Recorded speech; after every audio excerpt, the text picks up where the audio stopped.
Hi everybody, in this video I'm going to talk about how to identify if you may be in menopause stage at this point. Now, one of the things that you will notice is irregular periods.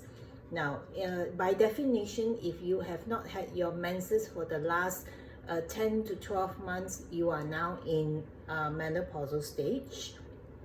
If you have sporadic, or it comes with sporadic menses cycles, and there are 3 days and some running for 2 weeks and more, then you are very likely to be perimenopausal. Now, one of the things I want to highlight is when you're perimenopausal, that is also the stage where generally you are in your late 30s to in your 40s. And many women give it a miss or misdiagnose because they are too busy with work, they have children and career to build, and they overlook these cycles. And so I urge you to just there are lots of apps now that you can actually track your cycles and look into that, because that will help you to understand your body a lot better. The other thing obviously is hot flashes, which is basically just intense and sudden heat that radiates through your body, and often this comes with with a lot of sweat and heart palpitations and anxiety. So don't panic, it comes and goes. And when this happens, and if you can, look into getting a little break and just do your breathing exercise. In a lot of my videos, I talk about how important breathing is, and sometimes breathing is just taking in big open breaths and allowing slow exhales, and keep doing that to allow the body to come to a kind of control manner as well. The third item is night sweats. You will find that even if you have your air conditioning running, the fan running, you will just be sweating. And I have to tell you, sometimes for myself, I even have to wake up and change my clothes, and difficulty to go back to sleep.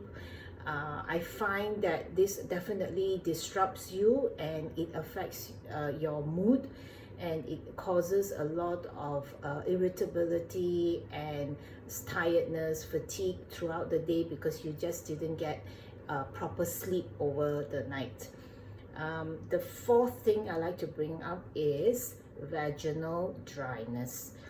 Now, this happens because when estrogen drops, estrogen is a hormone that helps build your the moisture and the health of your vaginal area.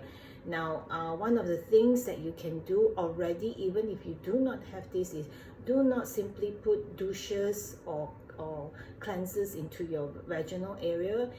Try to clean your body with nothing too abrasive, something that is cleaner and gentle to your body, your skin, as well as your vaginal area. You can also look at possible vaginal creams that can help lubricate and to lubricate and to build the health of the vaginal area.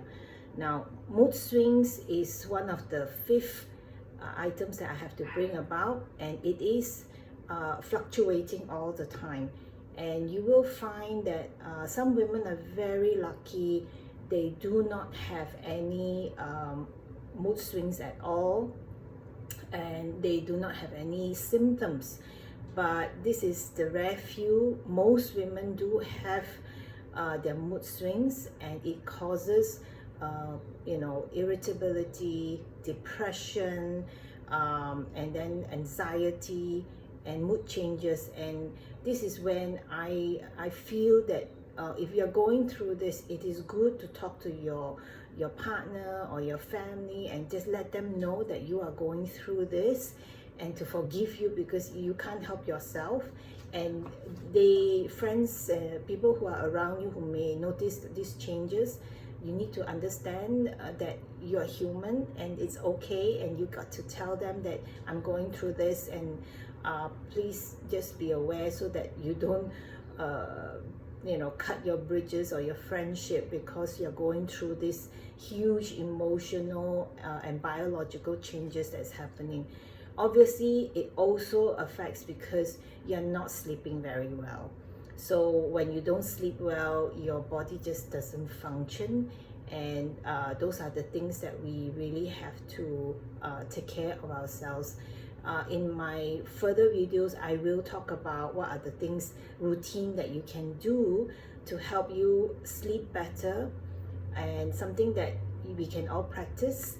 And breathing exercise, I like to bring in experts to teach us all in our community how to breathe better, to make sure that we are doing everything we can to make this transition a lot smoother.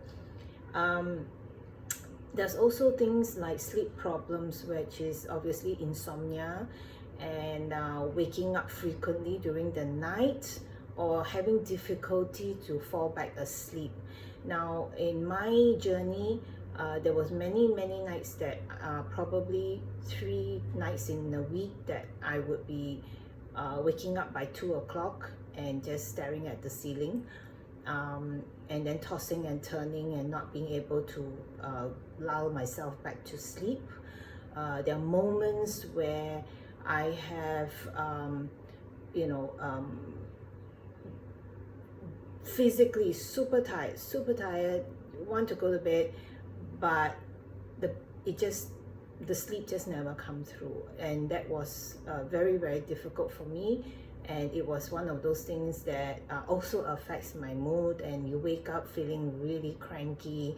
And so there are things that in your diet that you can change.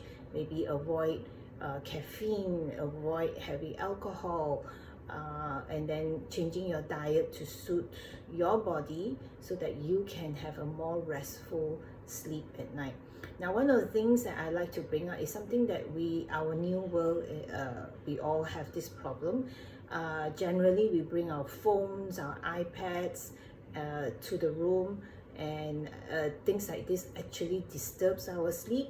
So try very hard, switch off from all your gadgets, at least half an hour, put it aside, and go to a quiet space, your bedroom, make it, switch off all gadgets, have the room temperature to what you are comfortable with, maybe put on some essential oils, dim the light, so your brain is getting ready to wind down, and that helps a lot, definitely. So one of the things that we must look into is preparing that transition from active to evening, and just winding down. Candles if you can, essential oils, soft music, whatever that works for you to wind down, and not have your phone WhatsApp dinging away, or your notifications keep coming through. That actually aggravates and makes your sleep pattern even worse. Of course, the other thing is we all start to generally, again, we have weight gain, and this is nothing to do with what you eat. Your metabolic rate have reduced, even if you used to exercise a lot or didn't change your diet, and suddenly you find yourself, especially your midsection, to have to add on some weight.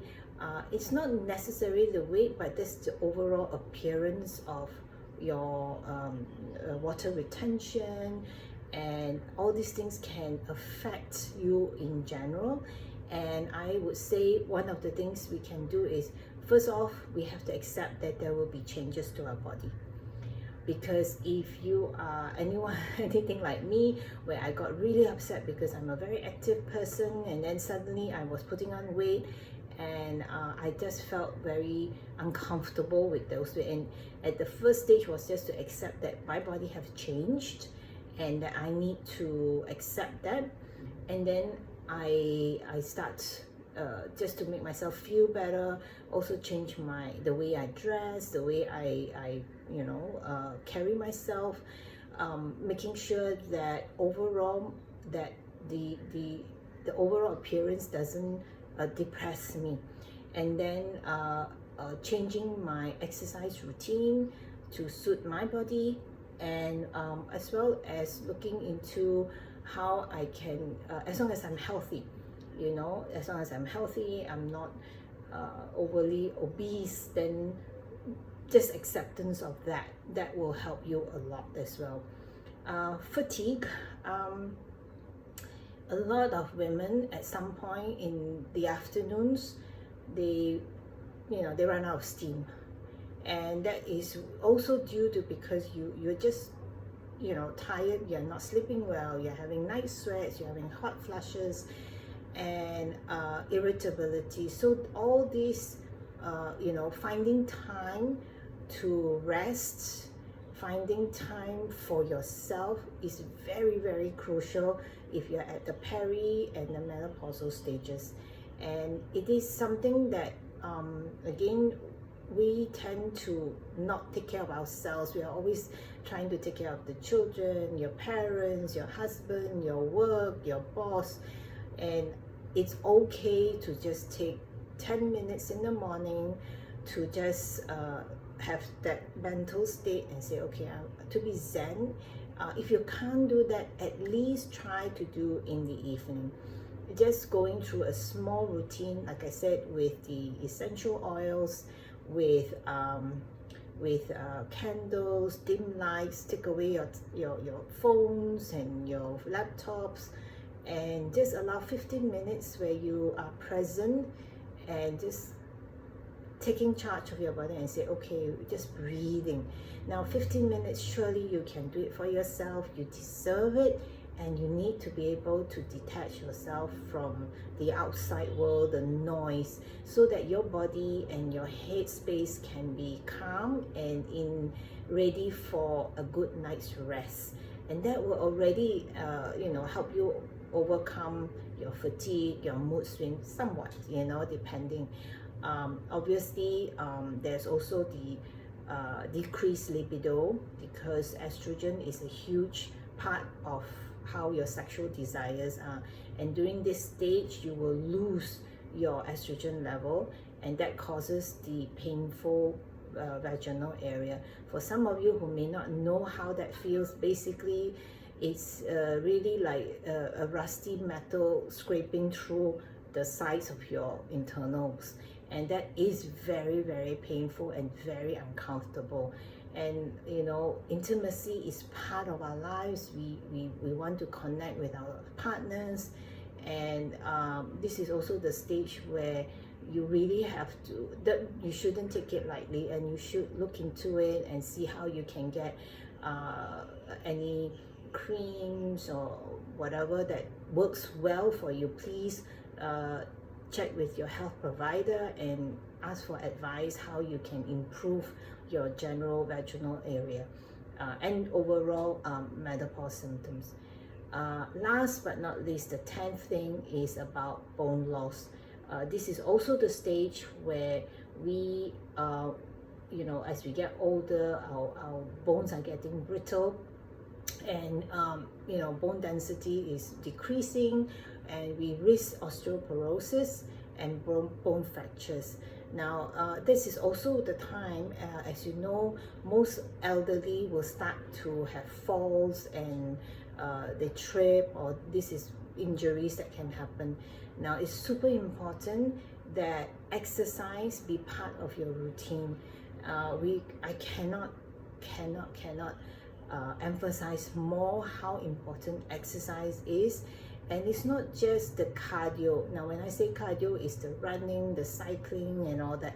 But it's also to have weight-bearing exercises, because you need the weight to strengthen your bone density. You need muscles to help you have better abdominal control, and your legs has to be strong because your muscles has to be there to help you stand firmly, to attach, have better bearings when you move and things like that. So that is also one of the reasons where you will have why a lot of elderly people will have knee surgeries, hip replacements, falls. All these things is part of the reason why it's because they stop exercising, or the muscles have weakened and the bone density is not there. So it is not too late to consider taking things like your calcium and magnesium. I find that magnesium is actually very important and part of our health supplement that we have to take, because we are just not producing enough. It won't help 100% obviously, but it does help with, you know, more instead of more deterioration of your bone. The other thing I like to share is as well vitamin D.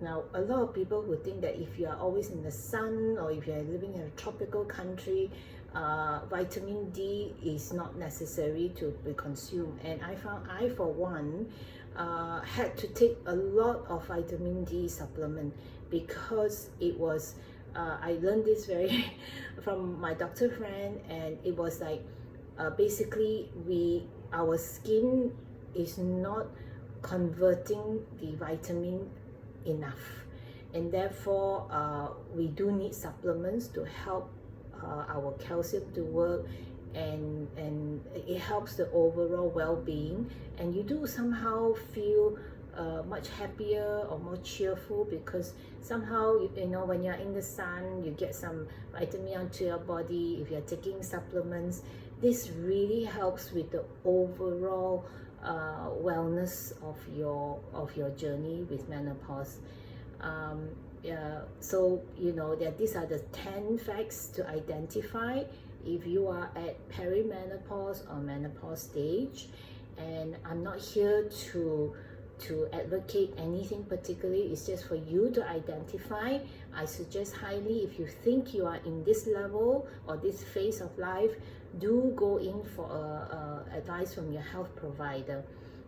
The other thing is also check with your health provider to ask them to check on your thyroid, because I think at least 8 out of 10 women have issues with their thyroid, and that affects whether they are weight gaining or losing weight. And this also affects your hormone overall during this journey. I hope all this information helps. Now, if you haven't subscribed, please go to my Facebook, join the Facebook group. I bring in more insightful information, and I just want us to have a clear communication so that we support each other in our community. I see you next time. Bye.